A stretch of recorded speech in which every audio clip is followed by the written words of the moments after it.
제목으로 함께 은혜 받기를 소망합니다. 여러분은 오늘 어떤 마음으로 이 예배 자리에 나오셨습니까?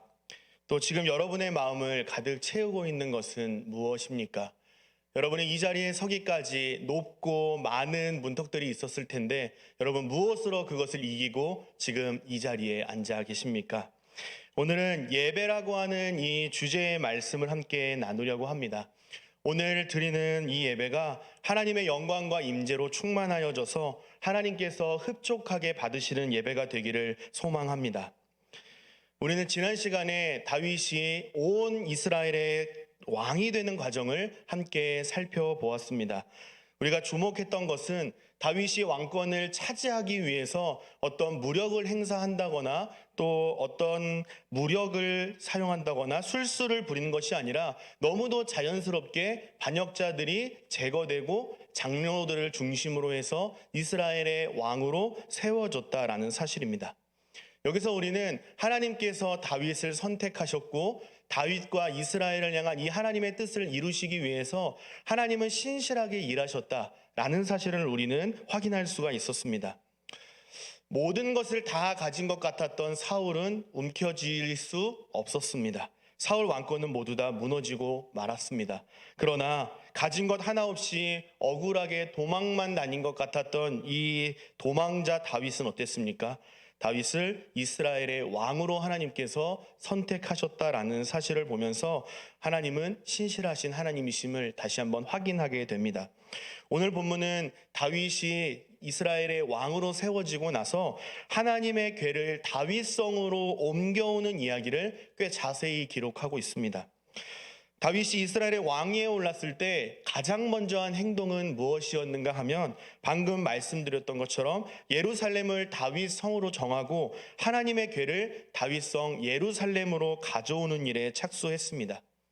여러분, 하나님의 궤는 무엇입니까? 하나님의 궤가 다윗과 이스라엘 민족에게 어떤 특별한 의미가 있었길래 다윗은 왕이 되자마자 이렇게 공식적으로 또 국가적으로 열일 다 제쳐두고 언약궤를 다윗성으로 옮기려고 했을까요? 여러분, 하나님의 궤는 이스라엘에게 있어서 매우 중요한 물건입니다. 또 특별한 물건입니다. 하나님의 궤는 언약궤라고도 하고 법궤라고도 하는데 하나님의 주권과 구원과 임재를 상징합니다. 다윗은 하나님의 주권과 임재와 동행의 진심이었던 자였기에 하나님의 궤를 다윗성으로 가져오는 일을 최고 가치로 여겼습니다. 다윗은 하나님을 진심으로 바랐던 하나님의 사람이었기에 하나님께서는 이제 이스라엘의 왕이니까 다윗이 당연히 그렇게 해야지가 아니라 그는 하나님을 찾았고 하나님을 붙잡았던 자였기 때문에 그는 법궤를 예루살렘으로 가져오고자 했습니다. 아무것도 아닌 것 같지만 우리는 이 순서를 바르게 기억해야만 합니다. 다윗은 하나님의 궤를 다윗성으로 가져오고자 3만 명을 모았다라고 1절은 말하고 있습니다. 성경은 이 저자의 의도를 잘 기록하고 있는 디테일한 책입니다. 우리는 성경을 읽을 때 이 부분을 반드시 주의해서 읽어야 합니다. 그냥 아무나 3만 명을 모은 것이 아니라 정예군, 특별히 선택받은 3만 명이라는 사람을 뽑았다라고 말합니다. 하나님의 궤를 옮겨서 이 예루살렘으로 가져오는 일에 그는 마음을 쏟았고 신중하게 행동했다라는 것을 잘 보여주고 있습니다. 우리가 사무엘상을 넘어서 이 사무엘하 말씀을 살펴보면서 한동안은 하나님의 궤 이야기가 등장하지 않았습니다. 쏙 사라져 버렸습니다. 여러분, 그동안 하나님의 궤는 어디에 있었던 걸까요? 이 질문에 대한 답을 찾기 위해서는 사무엘상 7장까지 거슬러 올라가 보아야 합니다. 여러분, 사무엘상 7장 1절에서 언약궤를 마지막으로 언급하고 있는데 이 법궤는 기럇 여아림이라는 곳에 있었습니다. 그 이후로는 이 언약궤가 등장하지 않았습니다.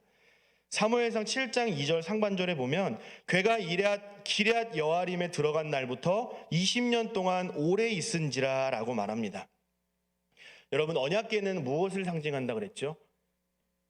하나님의 임재, 하나님의 주권, 하나님과의 동행을 상징하는데 이 언약궤에 대한 언급이 없었고 또 오랜 시간 동안 그것을 찾지 않았다라는 것은 하나님과의 관계에 있어서 무엇을 보여주고 있을까요?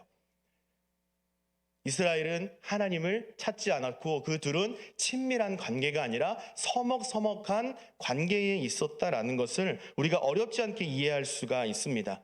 다윗은 이렇게 서먹서먹했던 멀어졌던 하나님과의 관계를 국가적으로 다시 한번 회복하는 그 상징적인 일, 그래서 다윗성으로 옮겨오면서 국가적으로 하나님과의 관계를 회복하고자 하는 이 이스라엘의 왕의 모습을 잘 보여주고 있습니다.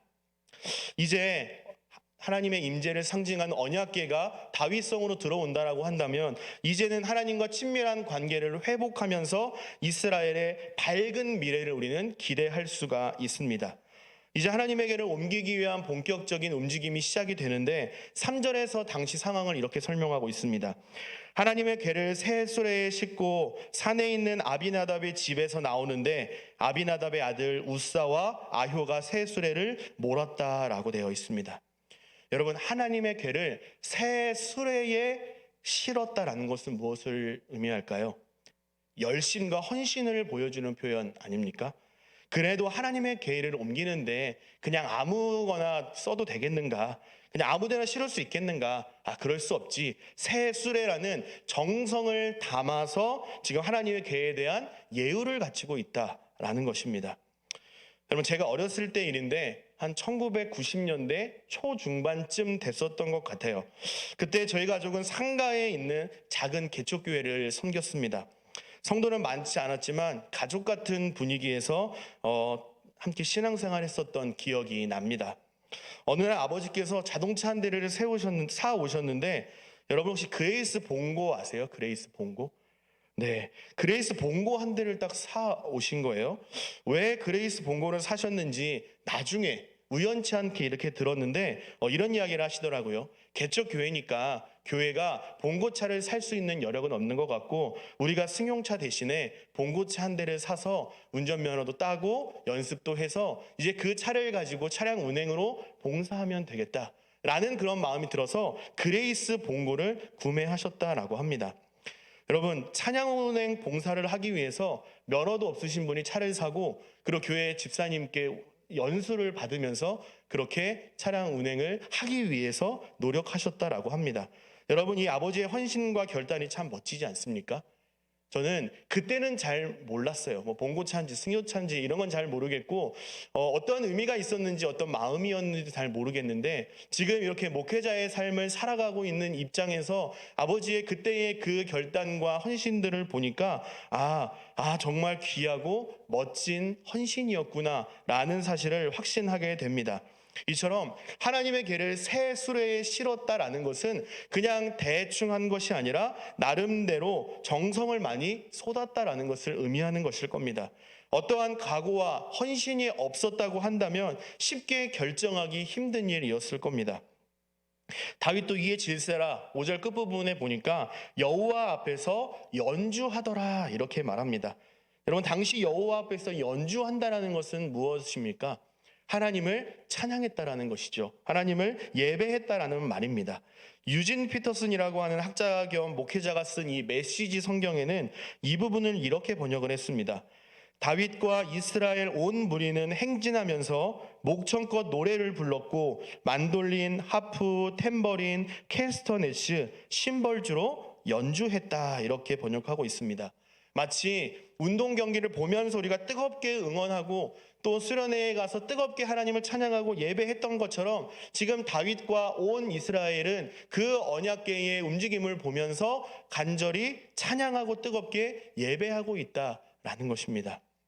그런데 하나님을 찬양하고 칭찬 일색이었던 이 분위기 앞에, 희망찬 분위기 앞에 마치 찬물을 끼얹는 것과 같은 사고 하나가 발생을 합니다. 우리 오늘 보면 6절 7절 말씀을 함께 한 목소리로 읽어보도록 하겠습니다. 사무엘하 6장 6절 7절 말씀입니다. 시작.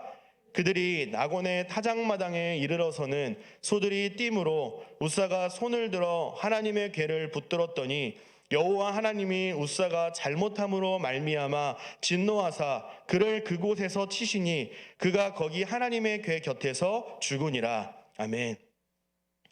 수레를 끌던 이 소들이 갑자기 날뛰기 시작하자 웃사가 법궤를 손으로 붙잡았습니다. 휴, 안심이다.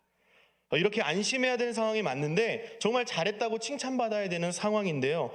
덕분에 큰 사고를 면할 수 있게 되었다. 너무 잘했다라고 칭찬을 받아야 맞는 상황인 것 같은데 우리의 생각과는 반대로 웃사는 그 자리에서 죽임을 당했습니다. 여러분, 이 광경을 보면서 다윗은 하나님께 분노하기도 하고 두려워 떨기도 했습니다. 다윗은 그 장소의 이름을 베레스 웃사라고 불렀는데 이 베레스 웃사는 웃사를 치셨다라는 뜻입니다. 여러분, 도대체 어떻게 된 일일까요? 하나님은 왜 웃사에게 칭찬하지 않으시고 도리어 진노하시면서 그 자리에서 죽임을 당하게 하셨을까요? 7절에 그 정답이 있습니다. 여러분, 7절을 보시면 웃사가 분명 잘못한 일이 있다라고 말합니다. 여러분, 웃사가 잘못한 일이 무엇입니까? 웃사의 잘못은 크게 두 가지로 정리를 좀 해볼 수가 있는데, 첫 번째로 법궤를 새 수레에 씌는 출발부터가 잘못되었다라는 것입니다. 여러분, 우리는 이 부분에서 충분히 반문해 볼 수 있습니다. 제가 좀 전에 아버지께서 개척교회를 섬기기 위하여서 봉고차를 사셨다라고 하면서 헌신과 결단이 참 멋지다라고 하지 않았습니까? 그리고 법궤를 새 수레에 실었다라는 것은 정말 허투루 그냥 대충 한 것이 아니라 웃사 나름대로의 최선을 다했고 열심을 다했고 정성을 쏟았다라는 것이죠. 그런데 여기서는 문제가 있다라고 말합니다. 웃사의 열심이 문제가 있다라고 말하는데 그것은 하나님의 관점에서 틀렸다는 것이고 그렇게 해서는 안 되는 것이 있었다라고 분명하게 말씀하십니다. 그러면 반대로 하나님께서 요구하시는 옳은 방법은 무엇인가? 어떻게 했으면 웃사가 죽지 않았는가에 대해서 한번 좀 몇 가지 성경 구절을 찾아서 확인해 보도록 하겠습니다. 민수기 4장 15절 말씀인데요. 우리 자막을 보시고 민수기 4장 15절 말씀을 같이 한 목소리로 읽어보도록 하겠습니다. 시작! 진영을 떠날 때에 아론과 그의 아들들이 성소와 성소의 모든 기구 덮는 일을 마치거든 고앗 자손들이 와서 맬 것이니라. 그러나 성물은 만지지 말라. 그들이 죽으리라. 회막 물건 중에서 이것들은 고앗 자손이 맬 것이며. 그대로 띄워주시면 감사하겠습니다. 여러분, 어떻습니까? 법궤에 대한 하나님의 명령은 무엇입니까? 여러분, 법궤는 지금 어떤 자손이 다뤄야 합니까? 고앗 자손입니다. 그리고 어떻게 운반해야 한다라고 하나님은 말씀하십니까? 매야 한다라고 말씀합니다. 어깨에 매야 한다라고 말씀해요. 그러나 웃사와 아효는 어떻게 했습니까? 새 수레에 실었습니다. 두 번째 문제는 웃사에게 있는데 성물은 어떻게 해야 한다라고 말씀합니까? 만지지 말라라고 말씀하십니다. 만지면 어떻게 된다라고 말씀하셨습니까? 그들이 죽으리라 말씀하셨습니다. 분명히 죽는다라고 경고하셨습니다. 그런데 웃사는 어떻게 했습니까? 법궤를 손으로 붙들었습니다. 여러분, 어떻게 보면 웃사의 죽음이 굉장히 억울한 죽음처럼 보이지 않습니까? 아니, 그럼 하나님의 법궤가 지금 쓰러지려고 하는데 그걸 그냥 그대로 둡니까? 도리어 웃사를 칭찬하셔야지 죽이는 것은 너무한 처사 아니십니까? 라고 생각하시는 분도 분명 계실 겁니다. 웃사의 죽음이 억울한 죽음처럼 보입니다. 웃사가 불쌍하게 느껴지기까지 합니다. 하나님 참 너무하신다라는 인간적인 생각이 들기도 합니다. 꼭 그렇게까지 하셔야 했을까라는 생각이 들기도 하는데 이것은 아마 비단 저만의 생각이 아닐 거라 생각을 합니다. 네, 자막 내려주셔도 좋습니다. 감사합니다. 웃사가 죽임을 당한 것과 비슷한 사건이 신약 성경에도 등장을 하는데 사도행전 5장에 기록된 아나니아와 삽비라 이야기입니다. 아마 그거 하면서 익숙하게 떠오르실 겁니다. 여러분, 이 사도행전 1장부터 5장까지의 배경을 좀 간략히 설명드려 보면요, 예수님의 십자가 부활 사건을 경험하고 성령이 임합니다. 그래서 회개의 역사가 불일 듯 일어나죠. 그리고 사도들의 가르침을 받고 서로 교제하고 떡을 떼며 기도하는 일에 매진합니다. 신앙 공동체가 더욱더 하나 되어가고 성숙해 가면서 모든 물건을 내 것이라 하는 자가 없고 다 우리의 것이다. 너도 써, 이것 써 하면서 나눠주고 있는 그러한 배경입니다. 모든 것을 다 통용하고 재산과 소유를 팔아서 도움이 필요한 사람들에게 나눠주고 마음을 같이 나누는 공동체가 세워졌습니다. 이렇게 식탁 교제도 나누고 하나님을 찬양했습니다. 사도행전 4장 32절에서 이렇게 말씀하는데요. 믿는 무리가 한 마음과 한 뜻이 되어 모든 물건을 서로 통용하고 자기 재물을 조금이라도 자기 것이라 하는 이가 하나도 없더라 그랬습니다. 여러분, 조금이라도 자기 것이라 하는 자가 한 명도 없었던 이 배경 속에서 대조되는 인물이 아나니아와 삽비라입니다. 이 둘은 부부입니다. 이 둘도 다른 사람들과 같이 소유를 팝니다. 그런데 팔고 나서가 문제였습니다. 여러분, 팔고 나서 어떻게 했습니까? 그 값에서 얼마를 감추고 일부만 사도 앞에 내놓았습니다. 베드로는 그 마음의 중심을 정확하게 꿰뚫었습니다. 네가 어찌하여 사탄이 내 마음에 가득하여 내가 성령을 속이느냐라고 책망하죠. 이것은 사람을 속이고 사도를 속인 것을 넘어서 성령 하나님을 속이는 것이라 책망합니다. 그리고 아나니아는 베드로의 책망을 듣고 그 자리에서 엎드려져 혼이 떠나갔습니다. 그 자리에서 죽었다라는 말이죠. 여기서 우리는 오늘 본문과 같은 반응을 보일 수가 있습니다. 아나니아의 죽음 또한 너무 가혹한 것은 아닌가? 혹시 회개의 기회를 좀 주셨으면 안 됐을까? 이렇게 그냥 그 자리에서 죽이셔야 맞는가? 라는 반문이 생깁니다. 여러분이 가진 소유, 여러분의 집이나 자동차나 냉장고를 한번 생각해 보십시오. 여러분, 그것을 팔아서 하나님께 헌금하기로 결단을 했습니다. 집이 1억이라고 치고 다 1억에 팔았습니다. 그리고 5천만 원 숨기고 5천만 원 헌금했습니다. 여러분, 이것은 귀한 헌신입니까? 아니면 귀한 헌신입니까? 질문이 어려우신가요? 귀한 헌신인가요? 아니면 귀한 헌신인가요? 예, 귀한 헌신이 맞습니다. 그렇죠. 얼마나 귀한 헌신입니까? 그래서 그래도 너무하신 건 아닙니까? 아니면 그거 내놓으라고 다시 한번 찾아가셔서 말씀하셔도 되지 않았을까요? 라고 우리는 생각할 수도 있습니다. 그러나 우리는 극단적인 처사라고 생각할 수 있는데 하나님의 관점에서 보면 왜 그렇게 됐는지를 한번 살펴보겠습니다. 예를 한번 들어보겠습니다. 여러분이 요리를 아주 맛있게 했는데 거기에 예를 들어서 다른 이물질이 들어갔다라고 한번 생각해 보십시오.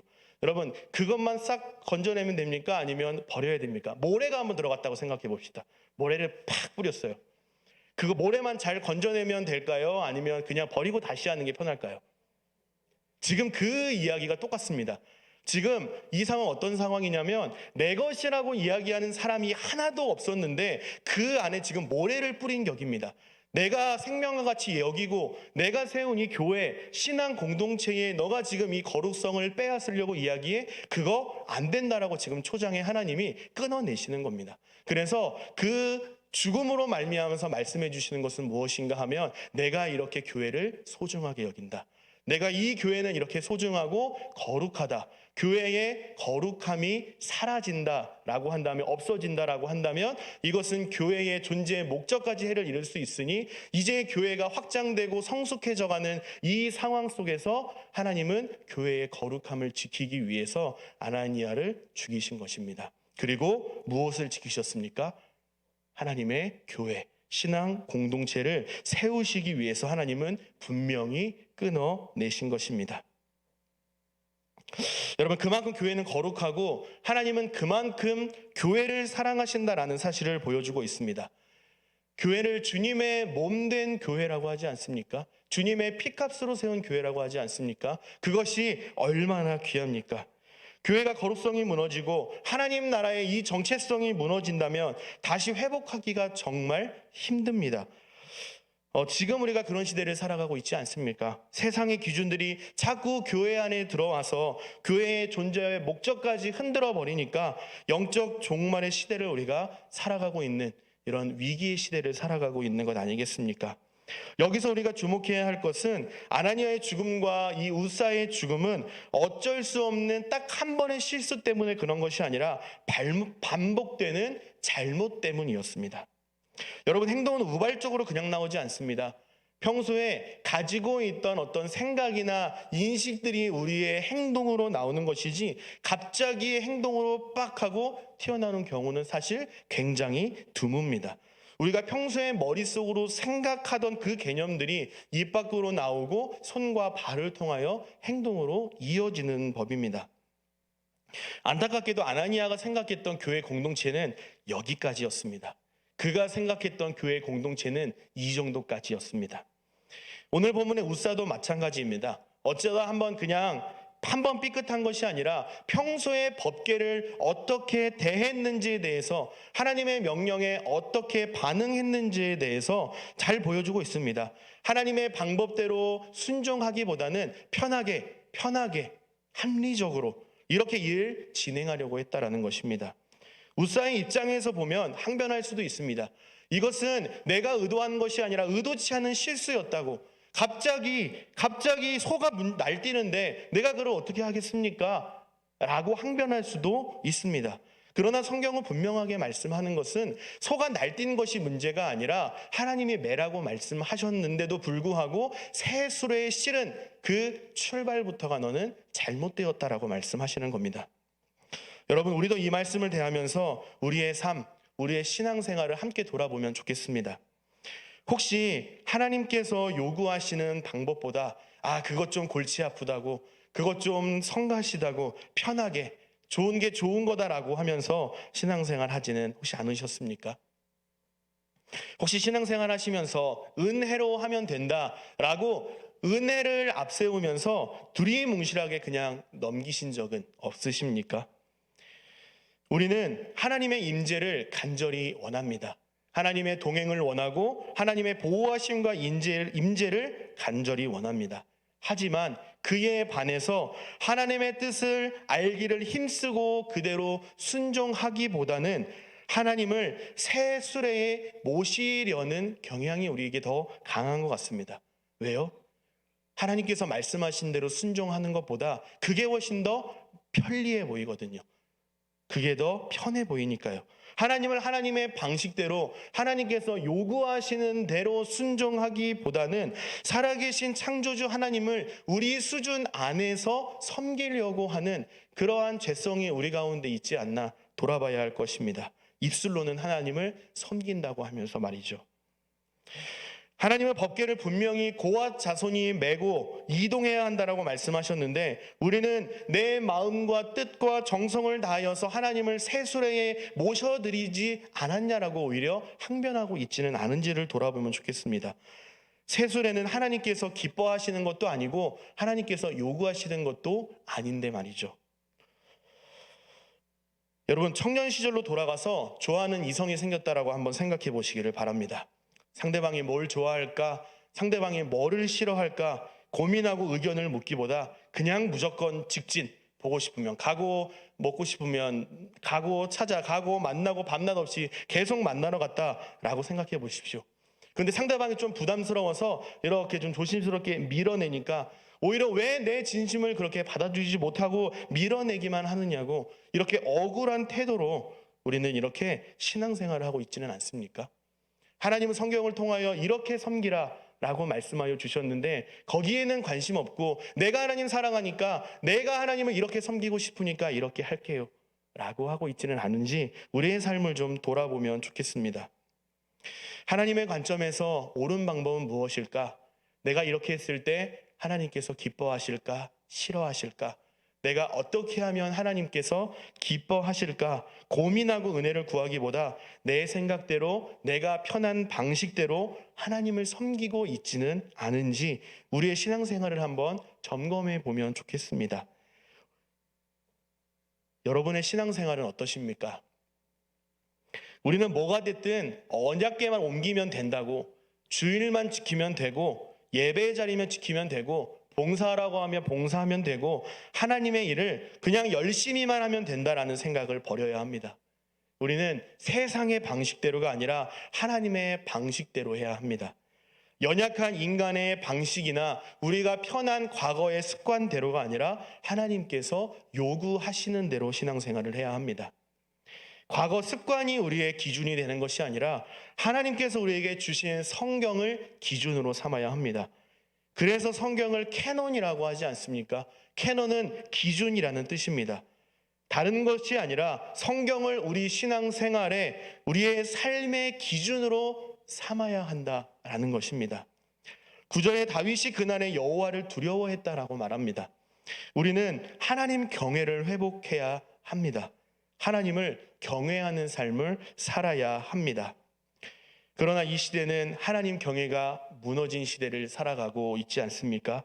간절히 바라기는 하나님의 영광과 위엄 앞에 하나님을 경외함으로 내 방식이 아니라 하나님께서 말씀하신 방법으로 하나님을 예배하고 섬기며 신앙생활하는 저와 여러분 되시기를 주님의 이름으로 축복합니다.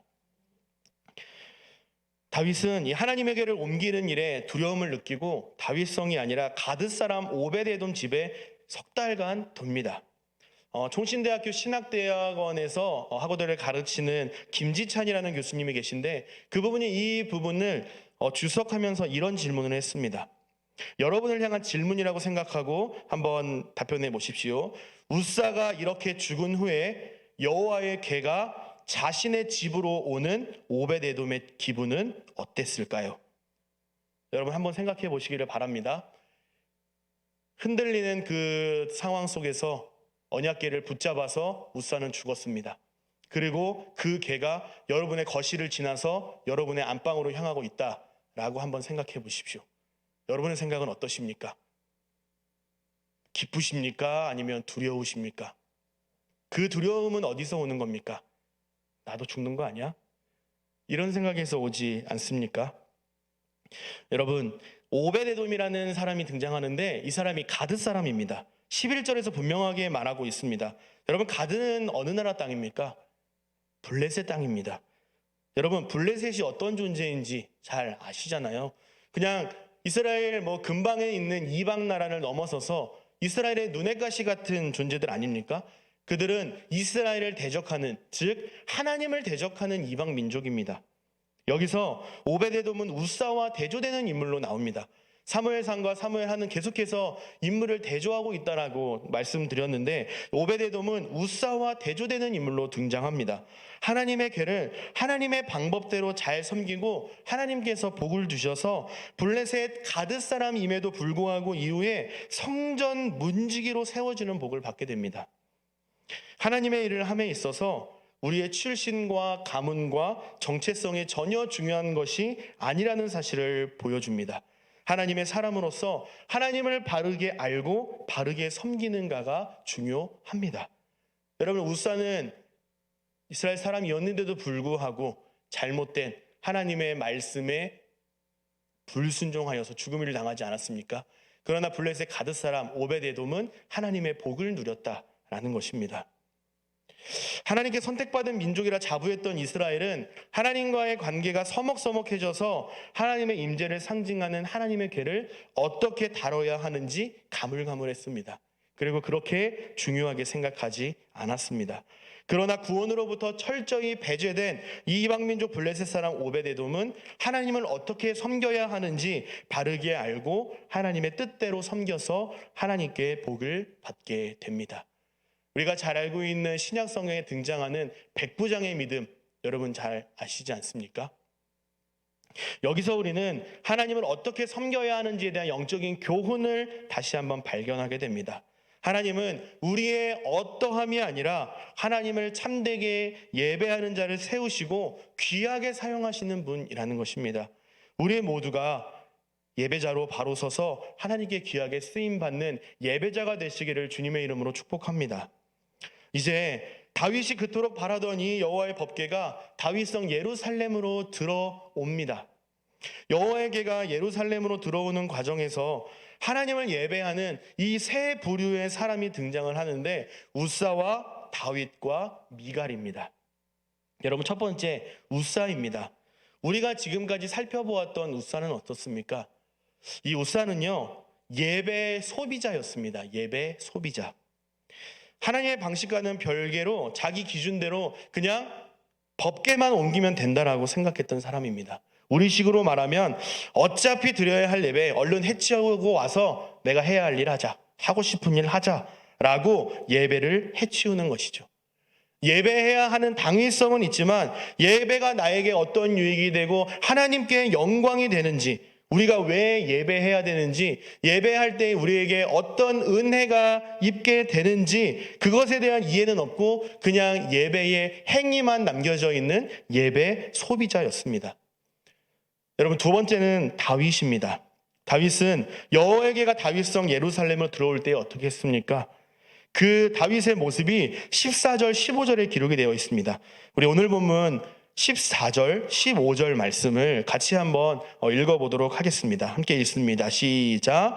다윗이 여호와 앞에서 힘을 다하여 춤을 추는데 그때에 다윗이 베옷을 입었더라. 다윗과 온 이스라엘 족속이 즐거이 환호하며 나팔을 불고 여호와의 궤를 메어 오니라. 아멘. 여러분, 다윗은 어떻게 했습니까? 여호와 앞에서 힘을 다하여 춤을 추며 하나님을 찬양했습니다. 우사와는 아주 대조적이죠. 다윗은요, 춤추는 예배자였습니다. 오늘 설교 제목처럼 춤추는 예배자였습니다. 여호와 앞에서 다윗은 마치 하나님이 내 앞에 있는 것처럼 하나님을 기쁘게 찬양했습니다. 여러분 잘 아시는 것처럼 바지가 내려가는 것도 모를 정도로 기쁘게 찬양했던 자가 바로 다윗입니다. 15절 끝자락에 보면 여호와의 궤를 메어오니라 라고 되어 있는데, 이 우사의 사건 이후로 이제 하나님께서 요구하시는 바른 방법이 무엇인지를 정확하게 캐치하고 하나님께서 기뻐하시는 옳은 방법으로 하나님을 예배하고 있다라는 것입니다. 같은 사건을 다루고 있는 역대상 15장에 보면 26절에 수송아지 7마리와 순양 7마리로 제사를 드렸다라고 기록하고 있습니다. 하나님께 기쁨과 감사로 전심으로 예배했다라는 것입니다. 다윗뿐만 아니라 이스라엘 공동체가 살아계신 하나님을 찬양하고 하나님께서 주시는 이 풍성한 기쁨과 은혜들을 함께 누렸다라는 것입니다. 함께 만끽했다라는 거죠. 우리가 하나님 앞에 드려야 할 참된 예배의 모습이 바로 이런 모습이라고 저는 생각합니다. 마지막 세 번째는 사울의 딸 미갈입니다. 16절을 보시면 여호와에게가 다윗성에 들어올 때에 다윗이 힘을 다하여 춤을 출 때 미갈은 어떻게 행동했는지를 이렇게 기록하고 있습니다. 16절을 보시면 여호와에게가 다윗성으로 들어올 때에 사울의 딸 미갈이 창으로 내다보다가 다윗 왕이 여호와 앞에서 뛰놀며 춤추는 것을 보고 심중에 그를 업신 여기니라 라고 되어 있습니다. 공동번역 성경을 보니까 미갈이 속으로 비웃었다라고 기록하고 있습니다. 마치 이런 거죠. 아우, 뭐 한나라의 왕이 저렇게 채통도 지키지 않고 춤을 추고 그래. 바지 내려가는 거 봐. 아유, 이렇게 혀를 차고 있는 거죠. 저 멀리서 그냥 베란다 창문 앞에 서서 그 모습을 멀찍이서 바라보면서 한심한 왕 같으니라고 이러면서 지금 혀를 차고 있는 모습입니다. 여러분, 좀 전에도 말씀드렸던 것처럼 다윗과 온 이스라엘은 지금 뭘 하고 있습니까? 하나님 앞에 제사를 드리고 있습니다.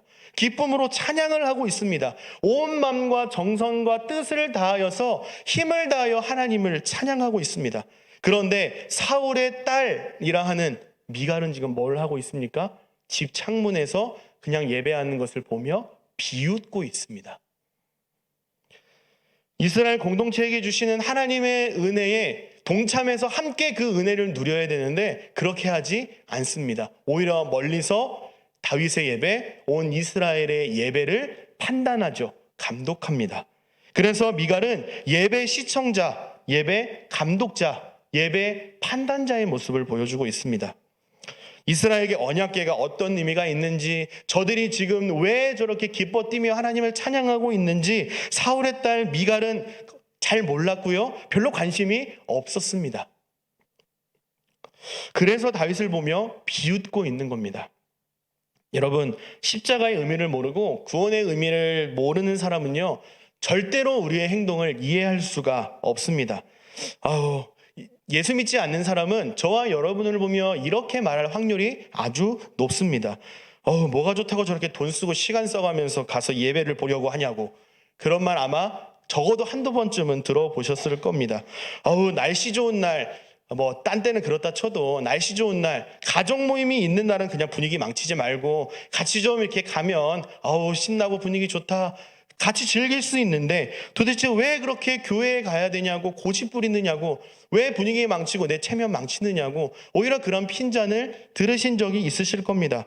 왜 나를 이해하지 못하느냐고 이야기해도 이것은 서로 벽을 만나는 것처럼 보입니다. 코로나가 한창일 때도 이런 이야기들이 있었죠. 이렇게 코로나가 창궐하는데 왜 그렇게 굳이 예배당에 모여서 예배를 드리려고 하냐고, 이런 이야기들이 아주 거셌습니다.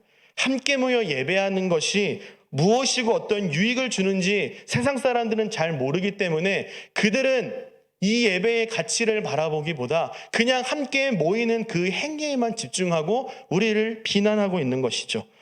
여러분, 하나님을 예배하는 성도를 업신여기고 하나님을 섬기는 자들을 속으로 비웃는 것이 믿지 않는 사람들 입장에서는 어쩌면 너무도 당연한 반응입니다. 이해할 수가 없습니다.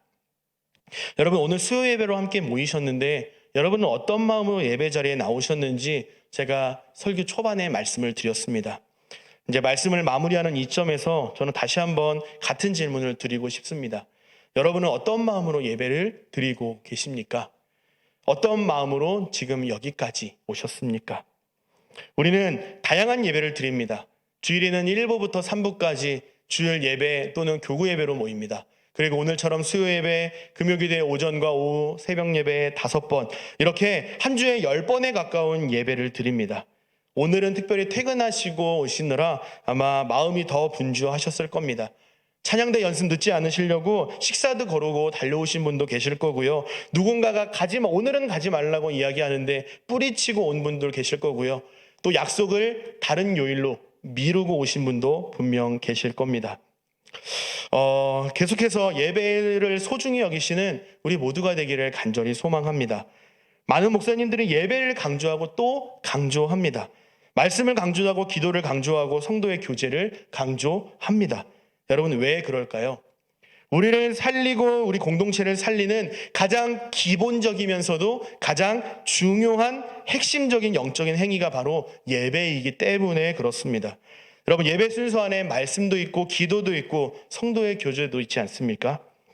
우리가 음식물을 섭취하지 않으면 당장은 좀 살 수 있어도 건강하게 오래 살 수 없는 것처럼 그리스도인이 예배와 멀어지고 말씀과 기도를 통하여 하나님과의 교제가 없어지게 된다면 우리의 영은 어떻게 될까요? 그리스도인이고 구원받은 하나님의 자녀라고는 하지만 그것이 껍데기만 남아있을 겁니다. 예배의 감격, 말씀의 은혜, 기도 응답의 스릴을 전혀 느끼지 못하고 하나님이 오히려 내 인생을 방해하는 사람처럼 여기게 될 것입니다. 그리고 마침내 하나님의 관계가 끊어져서 내 마음대로 살아가는 날이 오게 될 수도 있습니다. 성도에게 하나님과의 관계가 끊어지는 것 말고는 더 큰 비극은 없습니다. 반대로 성도에게 하나님과의 친밀한 관계를 누리는 것, 하나님의 임재를 누리며 하나님과 동행하는 삶을 살아가는 것 같은 축복도 없습니다. 폴 워셔라고 하는 미국의 순회 설교자가 있습니다. 그가 쓴 은혜의 수단이라는 짧은 책에서 이런 말을 합니다.